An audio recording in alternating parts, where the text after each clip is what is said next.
Welcome to the Raz Patel Show, where we explore global creativity, resilience, and leadership. I'm your host, Raz.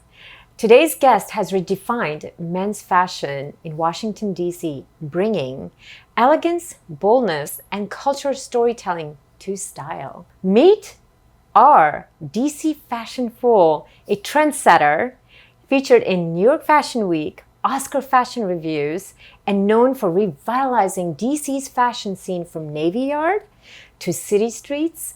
Welcome, Mr. DC Fashion Fool.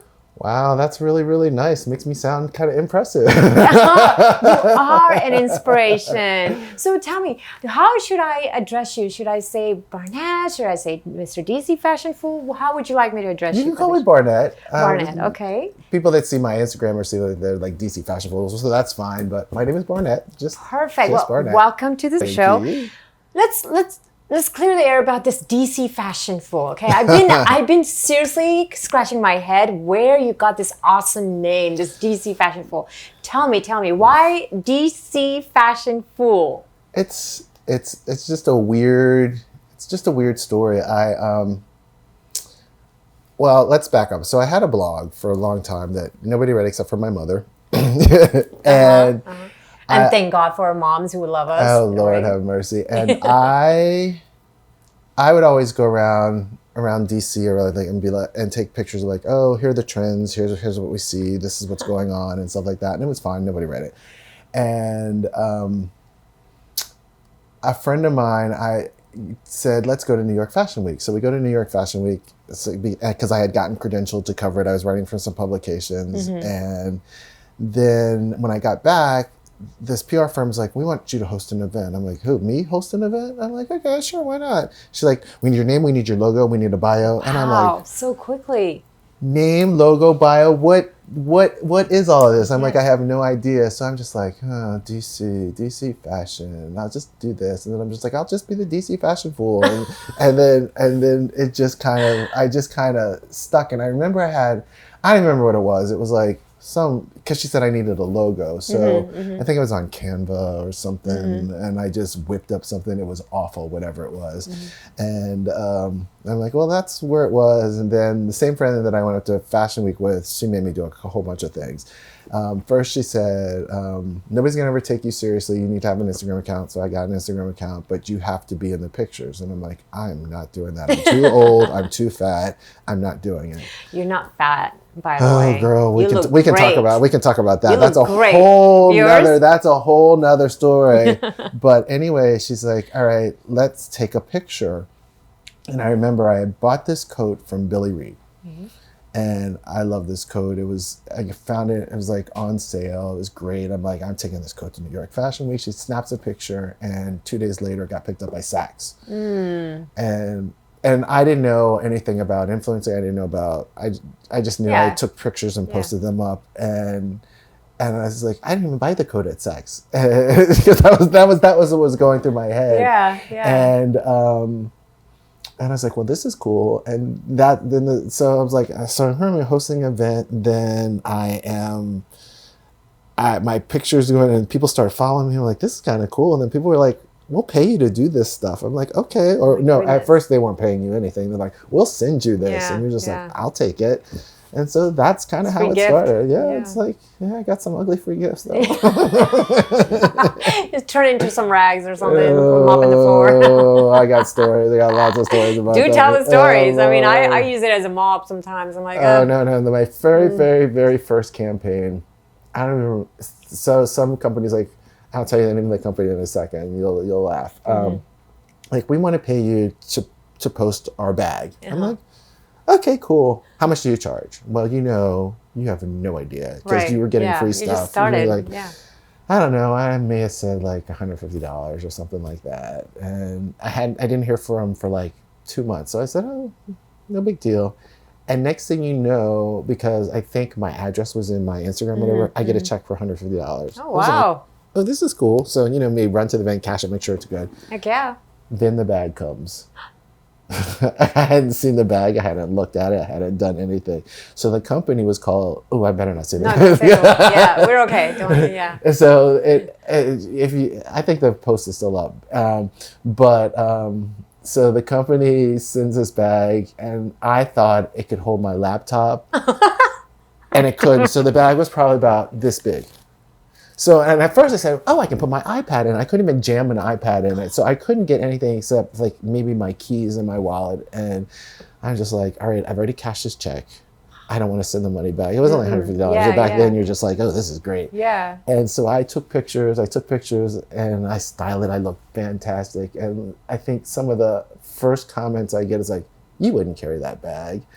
And I'm just like, true. But you're loving it. So no, people didn't like the bag. I didn't like the bag. And I was just like, that's when I learned, one, you have to be like truthful in what you post. You can't just, just say, post anything. You see these people, it's like, oh, this is the best lipstick ever. And then tomorrow, this is the best lipstick ever. And so I learned real quick, because people call you out for stuff like that. And you can't be yourself when you don't believe in the product, right? It's, you learn. Yeah, I learned it really quick, so it's fine. And I think that's still some of the issues today, especially. Well, I don't do this full time, so maybe if I did it full time, it might be a little bit different. But because sometimes you see some people that are doing it full time, the things that they cover, it's like, do they really like that? Yeah. So, but for me, at least I have the luxury to say, I'm not doing that. Yeah. I was like, no. But sometimes the money's really good and you think about it, but no. No. Yeah. But so that was DC Fashion Fool start, right? And here you are working out the New York Fashion Week. You've been in the Oscars or something, right? No, I just do that. I do the after parties, like cover the after parties. So, a lot of times it's like, let's rate the fashion, let's talk about the fashion, do a lot of that. A lot of the award shows. It's just like, all right, I have an opinion. I might not be as loud and as gregarious as some people, but I do have an opinion, and if it's bad, it's bad. I'll tell you it's bad, and so, and I'll tell you what I love as well, and so I like that. I like, I might not have seen an Oscar movie, but I can tell who had a better dress on. So. Right. That's needed. Yeah, so that is a lot of fun. Yeah. So, and then if I have the opportunity to put my little face on TV, I'll be like, all right, let's do it, and let's talk about these fashions. Let's see what people have to say, and it's good to be like, all right, I didn't like that, but everybody's like, oh my God, I love that. I was like, oh, okay. So you mentioned that some people, you'll tell others whether they like it or not. Do people give you feedback, whether they're offended or whether they didn't appreciate it, or they appreciated the fact that you're so honest that now they can go and buy something as such? In terms of what I have on, or in terms of reviews? Not yours, but your reviews. I'm usually pretty favorable, and if it's a celebrity, it's not like a celebrity's going to come back and say, oh, right. So it's only for what about when you're local? For example, you're going to the galas, you're going to the DC Fashion Week, and so forth. Do you have any interactions with any models or viewers, or every once in a while? But this is what I will say: the one thing that you will see about the things that I post and the things that I talk about and the things that I do, I always want to keep Washington in a positive light, because there's so many negative things going around. So whether it's a restaurant, whether it's like a fashion show, or whatever it is, if it's good or if I liked it, I'm going to talk about it. If it's awful or it's like, it's not going to show up. And a lot of times, we love DC. DC's awesome. There's so much to do, and so my whole thing is like, why talk about the bad stuff now? If somebody said, if the owner or whatever comes back to me and say, what did you think? I will tell them, I didn't like this because, or I was like, this isn't my thing, so I don't think this will work. But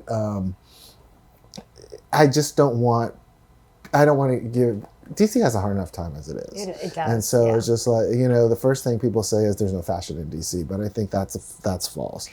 Right. So, you sort of stumbled upon this DC Fashion Fool, and now it's become part of your life, an integral part of your life.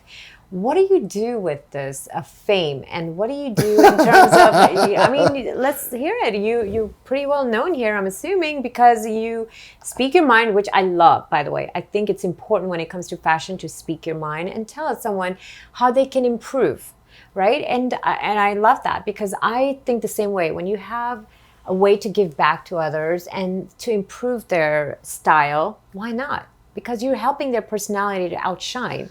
So now that you've stumbled and you've interacting with so many people, what are you doing with this gift? I think that, well, when I first started, it was really, really all about fashion. I guess it's like men's fashion, because I love it. So Yeah. like, let's talk about it. Like, you know, even if you look at the beginning stuff, it's like you go in the store, this is what out in the stores now. I really like this. This is really cool. Maybe you should think about that. So it's that, but what do you do with that? It's why are you getting dressed the way you get dressed? Right. So think about it. You know, there's the intersection between dining and fashion. I mean, if you think about it, for a special occasion, an anniversary, a birthday, or something, you're gonna wear something special. You're gonna dress up. So in terms of something like that, especially around events around DC, or whether it's going out, whether it's going out with your friends, going to a restaurant, going to a show, whatever, you know, I was thinking of it this way.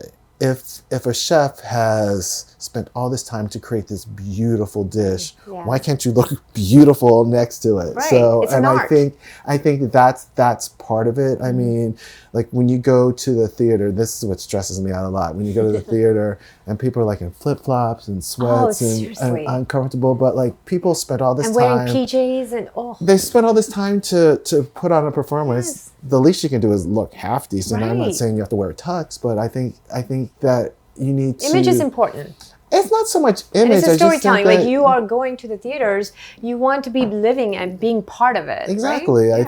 I think that you know. I mean, look, if I wanted to, I'll dress up and go to the grocery store. I mean, you know. I'm with you. You I'm with know, I say if you have the dress, wear the dress. Yeah.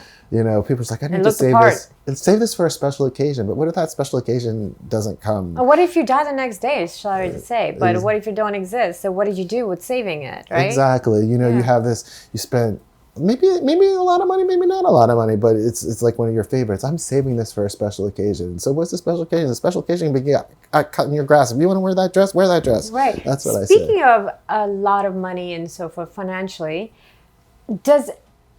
do you think that all outfits and the trend setting has to be expensive? What are your thoughts on that? No. So we talk about fast fashion, Mm. which I mean, I think there's some brands that are better than others in terms of that, and I think even some of the fast fashion brands are trying to be conscious about what they're doing. Mm-hmm. Whether it's good or bad, I still think there's a lot of bad stuff. But if that's all you can afford, I think it's really important. And I think some people might shop at XYZ store that might be really cheap, but they might have this sweater for 20 years. So does that consider fast fashion? So you think about that, and then you think about, all right, I go into a designer store and I pay $4,000 for a dress and wear it one time. And then what do I do with it? Is it sitting in my closet? Right. I've only worn it once. So does that make that a sustainable dress? Maybe, because depending on how it was made. But like if you're buying all this stuff and only wearing it once, you're just accumulating a whole bunch of stuff. And Right. not to say that I'm not guilty and I probably accumulate way too much stuff, but I think that there's an intersection between high and low. I think what you're keeping. I think, you know, and it depends on your style. For some people, they want to be trendy. So, you know, I need this, what's new now next today on this Instagram picture, but tomorrow I need this new now next. So it's never the same thing. Now this, I can tell you, I probably had this for maybe 10 years. So it looks amazing. It still fits. So we just, the let me quality knock on wood. Let me knock on wood. And it's happening. It's a great summer vibe right here. And the other thing I say is that, because now it's all the men's fashion shows are like they're in Paris now. And every season, and some seasons, you know, not just fall, winter, spring, summer, there's bridge, there's, you know, there's all these seasons. So there's all these designs that are out there. But what if the design that comes out and you think, oh, it's cool, but it's not now. So like maybe something came out in I don't know, 2018. And you're like, this will be perfect this season. It'd be perfect for me this season. Why not? Why? Because the designer said that aquamarine is the color of the season. Why can't you, like 3 years from now, say aquamarine is my color for this season? Right. So I think that you kind of have to take a look at it. And I think you have to take a look at, I mean, depending on what your style, some people are very classic and, you know, they're going to get those staple pieces. Yeah. Other people want to have a little bit of flair. And I think you just kind of have to look at that. So I think that bring out your personality. In terms of price, sometimes things cost a lot of money. So, but, you know, I think that you have so many options to do it. There's consignment, there's secondhand stores. You can get some really good stuff. I love them, by the way. We just came back from one in Miami that was fantastic. Yeah, it was great. And I didn't have any room in my suitcase, so I couldn't really buy anything. I go into the consignments, I go to the vintage, I go to the high end, and everything, you name it, because you never know what that piece can go with whichever trend setting. Exactly. Right? You don't know. And I'll even say with some of the high end brands, some of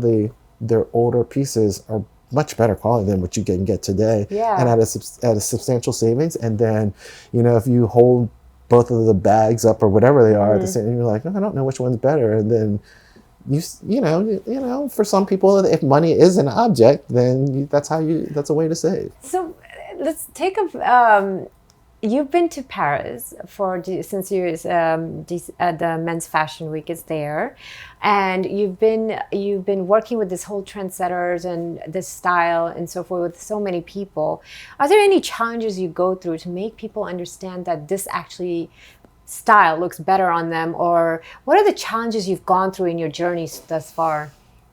I think that there's a lot. So first of all, some people say I don't have any style, but whatever you wear, you do have some sort of style. You know, I think everybody has that. I think that one of the things, it's like somebody be like, I want to look like that person, but you don't have the shape, you don't have the frame unit, so you're not going to look like that person. Yeah. So I think that the challenge is to get people to feel comfortable in the skin that they're in, so you can find what fits them. But so I was doing a closet refresh for this guy, and his closet, maybe about the size of the wall here, and it had some cool things in it, but he was really worried about his weight.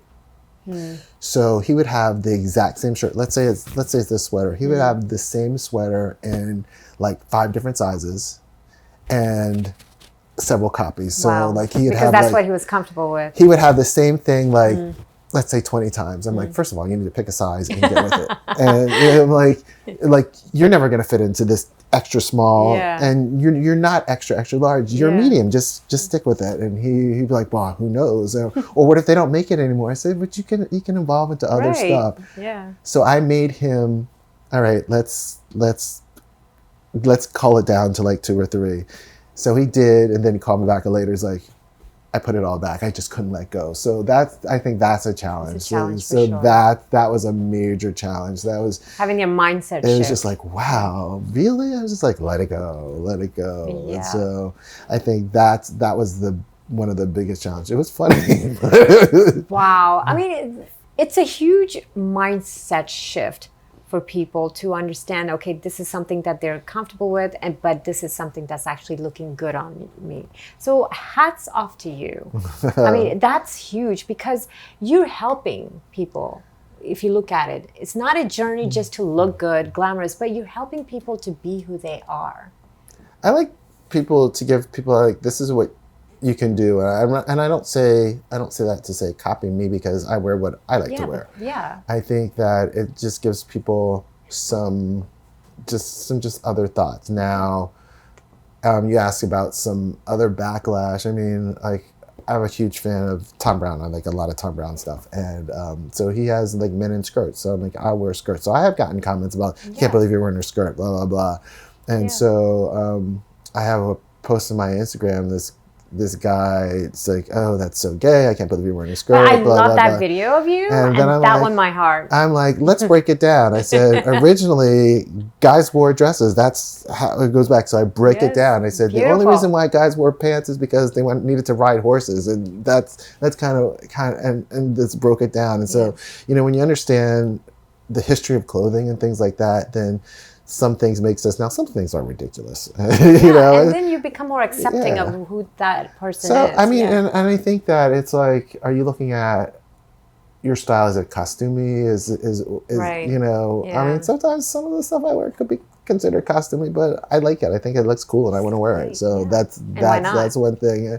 And I just want people to say, all right, you can take some challenges, and you know, DC is known for a lot of suiting, and their suiting is going to be blue and gray, and so what's okay? It's okay to let's break a little bit. Maybe a sage, maybe a lighter blue. I mean, you don't have to do an orange, but just let's try something. Or it's, you know, like, why do we always have to wear a tie? Why can't we wear a printed shirt underneath? And people are like, I don't know if I can do that stuff. I think that if we can kind of move away sometimes from the polo and khaki shirt, you know, just something a little bit different, you know, it's just give yourself a little bit of a vibe, little changes, upper energy in your minor little changes sometimes, like what a difference you can make. So that's what I like. Well, Barnette, thank you so much. Of course. Thank you. You were amazing. I love what you do, and I can't wait to see more of you. And viewers, I'm hoping you're loving the videos. Because this is our DC Fashion Fool right here. Well, thank you for having me. Yes, thank you for coming. And it was on the Raz Patel show, and we look forward to following you in our journey. I appreciate that. And hopefully we can see you for the next 2.0 journey of yours. Let's hope it stays. Yeah, it's going to stay. Now we're in this together. All righty. All right. Well, thank you so much. Of course. And this is the Raz Patel Show. Thank you for joining us, and hope you have a wonderful day. Love you all. Take care. Stay you.